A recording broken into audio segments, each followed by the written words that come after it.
¿quieres que te juzguemos según la Torá o según el mundo? Entonces, la Torá está escrita y este es el procedimiento. Así que a esto te debes acoger si de veras has sido salvo. Si te consideras salvo, tienes que dejar cualquier otro tipo de parecer y medirte por la Escritura. Entonces, por eso Pablo en Romanos 8 lo dice, repito, no hay condenación para los que estamos en Yehoshua HaMashiach. Entiéndase, los que no andamos según la carne, sino según el Ruach. ¿Qué es andar según el Ruach? Yo lo expliqué en su momento cuando estudiamos Romanos capítulo 7 y, bueno, y en otros momentos lo he dicho. Si tú lo lees bien, más abajo Romanos 8 te dice que es que el ocuparse de la carne es muerte, pero el ocuparse de Ruach es vida y paz. ¿Y qué te dice luego? Que la carne no se sujeta a los mandamientos, a la voluntad de Dios, ni tampoco puede. Cosa que diametralmente opuesta va a ocurrir entonces, ¿de acuerdo? Con los que somos salvos, con los que somos espirituales. Andar en el espíritu no es andar haciendo ayunos y oraciones o en una atmósfera o en una nebulosa como de santidad, de esta santurronería, hay que llamarle. Eso no es andar en el espíritu y andar teniendo visiones y sueños y cosas por estilo. No. Andar, en hebreo cuando decimos andar, es algo muy práctico. El andar es el caminar, es el proceder, es la conducta. Andar en Roach es como si dijéramos que procedes de conformidad con lo que dicta Ruach HaKodesh, con lo que dicta la palabra. Eso es andar en o con el Ruach, pero no es andar montado en una nebulosa de espiritualidad que en últimas puedes tener los ojos cerrados todo el día y seguir teniendo pensamientos extraños o violatorios de la voluntad divina. Entonces eso no sirve de nada. ¿Me explico? Por eso es que Pablo los confronta a los judíos en Romanos capítulo 2 y les dice, bueno, tú tienes es un sobrenombre de judío, porque en teoría Yehudí da a entender culturalmente que es discípulo del Dios único, Yahidi. Yo lo explicaba en otra ocasión. Pero si tú te precias de ser llamado Yehudí o Yahidi, pues yo no sé, pero tus obras no están reflejando que seas nada de eso. No lo está reflejando. Entonces, ¿qué va a pasar? Que si viene un gentil de fuera que sí muestra el fruto, la obra, la conducta que se debe mostrar de acuerdo a la Torah, ese te va a juzgar a ti que dices que eres Yehudí. Ahora, que esto también hay que evitar llegar a decir, es que yo soy judío espiritual. No, no, no. Hay que entender, y lo vuelvo a repetir, que en ese texto Pablo está usando el concepto de Yehudí no como de la etnia o el pueblo judío étnico o digamos el grupo humano, la sociedad judía, sino Yehudí en el sentido de monoteísta. Ser Yehudí en el mundo antiguo era ser monoteísta.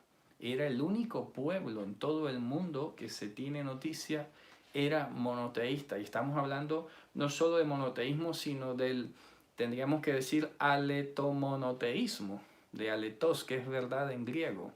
Aletomonoteísmo, el monoteísmo verdadero y único. O sea, esto tendríamos que entenderlo así. Entonces, si alguien dice, yo soy Yehudí, tú eres monoteísta, es decir, siervo del único Dios verdadero. Bueno, pero tú cometes sacrilegio, pero tú cometes adulterio, pero tú robas, pero tú mientes. Yo no te creo que tú seas un Yehudí. Fíjate qué interesante, ¿no? Entonces, a esto, todo esto se refiere cuando dice, el que escucha mi palabra y la guarda, yo no le juzgo, porque yo no he venido a juzgar al mundo, sino a salvar al mundo. ¿Qué dice el 48? Volvamos a Juan 12:48. Dice, el que me rechaza a mí y no recibe mis palabras, ¿de acuerdo? Tiene quien lo juzgue. La palabra que le ha hablado, esa misma lo juzgará en el día postrero. Mira, esta expresión es muy interesante, la expliqué también en su momento, creo que en el Evangelio de Marco, lo he explicado en todos los vídeos que he hecho sobre Shmini Atzeres, así que les invito a que los vean también para que complementen o amplíen. Simplemente quiero comentar, por ejemplo, que la expresión que sale en griego, enteschati gemera, literalmente es en el postrer día o en el día postrero, se está refiriendo a lo que se conoce como Shmini Atzeret. Vamos a hablar un poco de esto porque resulta que todos debemos tener claro que el día del Señor, como lo he explicado en otras ocasiones, el día del Señor es todo aquello que está descrito desde Yom Teruah hasta el último día de Sukkot. Eso es el día del Señor. También he dicho que el día del Señor es Mashiach, pues por lo mismo, porque escucharemos su voz, los muertos resucitarán, nosotros seremos transformados. Esto pasará en Yom HaKippurim, bueno, en lo que simboliza Yom HaKippurim, no la fecha necesariamente. Luego vendrá Sukkot, que son los días de las naciones, en los que nosotros gobernaremos sobre ellos, ¿de acuerdo? Y ya luego de ese día final de Sukkot, del último día de Sukkot, viene el día postrero, el día de después, cuando todo este sistema de cosas termine definitivamente y sea erradicada toda maldad, sea destruido todo vestigio del mal y de pecado y de desobediencia y de rebelión, en aquel día postrero es cuando se va a llamar a la cena especial, a la Simhat Torah, a la alegría de la Torah. En ese día entonces es que se va a hacer manifiesto, pues quiénes van a entrar allí. Entonces por eso es que Apocalipsis dice, felices los que tienen parte en la primera resurrección, porque la primera resurrección es la de salvación, la segunda resurrección es la de condenación. Entonces, tenemos que estar atentos de la simbología. Yom Teruah representa la voz de Mashiach cuando viene, que implícitamente está vinculada con Yom HaKippurim, la resurrección y la transformación. Y en este momento, el día de la reconciliación, Yom HaKippurim, es la primera resurrección. La final resurrección es la que va a ocurrir con ocasión de entrar en el día de la guerra de Gog y Magog, el séptimo día de Sukkot, y es allí donde Satanás y todas sus huestes y todos sus súbditos van a ser aplastados. Entonces solamente pasarán al día postrero los elegidos y los escogidos de Hashem, los justificados por él. Entonces por eso dice que es esta palabra que les estoy hablando hoy la que les va a condenar en el día postrero. Pero hay que decir algo también, que lo he explicado. El verbo shafat en hebreo, que probablemente es el que equivale aquí al verbo griego krini, el verbo shafat también significa defender.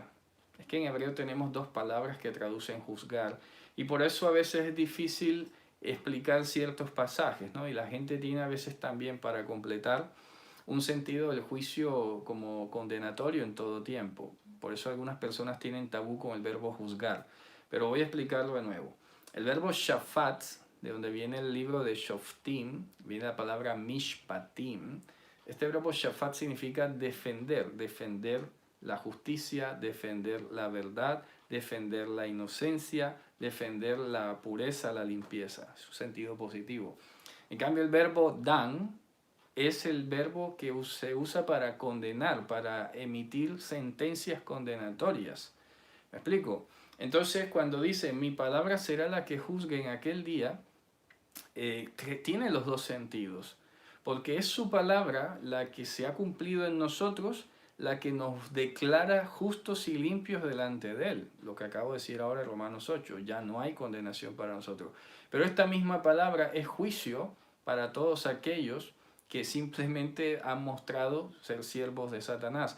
Y por eso he dicho que también esta palabra yo creo que en este versículo particular es positiva para nosotros.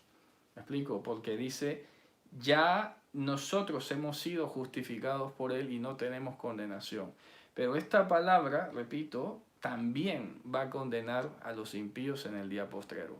Cuando se trate de entrar a las bodas en el día de la segunda resurrección, es allí, como dice Apocalipsis, que será el lloro y el crujir de dientes. Ahora, ya lo que hemos hablado en Apocalipsis, lo que hemos explicado en otros contextos de cómo será ese día postrero para aquellos que no son creyentes y murieron en infidelidad, eso en últimas lo sabrá Hashem. Nosotros aquí no tenemos que trasnocharnos ni desvelarnos por ese tema. Eso, el juicio es de Hashem y Él sabrá qué hacer, y solamente sabemos que Él es juez justo, y eso es lo único que nos importa. Entonces, volviendo al tema, ¿cómo alguien me preguntará de repente, ¿verdad? ¿Y cómo sabemos que esto del día postrero significa Shemini Atzeret o tiene que ver con Shemini Atzeret? Pues precisamente en la literatura judía se había comentado ya, se había documentado que este día postrero está basado, por ejemplo, en Proverbios 31:25.